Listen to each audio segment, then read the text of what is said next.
kabanda, eto nga at kakatapos ko lang ng event sa Labo.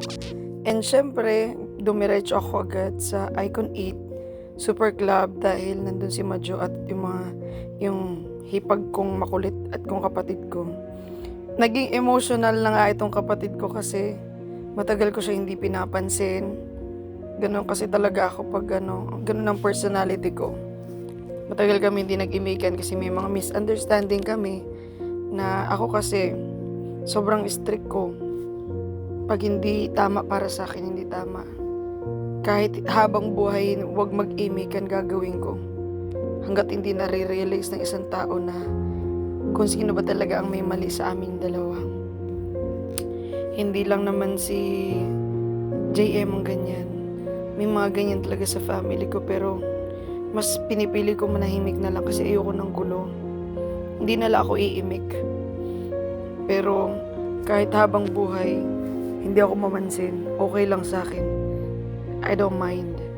Hanggat hindi natututo ang isang tao, wala akong pakialam.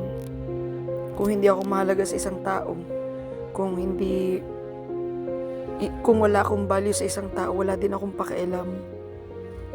Kaya na-appreciate ko naman yung pag-sorry niya. Napaiyak talaga siya ng bongga pero hindi ako pwedeng maging mahina kasi baka sumakit dibdib ko na naman. Yan, sobrang emotional talaga niya para iiyak siya. Sabi niya, sorry ate, namimiss na kita. Sabi niya gano'n. Iyakin tong batang to. Alam niyo ba yan, dalawa ni Tonton at Junjun. Ako ang nag-alaga dyan, simulang baby pa yan. Grabe ang sakripisyo ko sa dalawang batang yan. Kaya ganyan yan, mga emosyonal na mga pasaway. Pero kahit paano pa man, pamilya ay pamilya. Grabe ako magmahal sa pamilya, kaya sana pahalagahan ng mga taong minamahal ko yung ginagawa ko. Kasi sa huli, mawala ka man sa mundo, hindi mo maibabalik ang salitang pagmamahal pag di mo pinaramdam.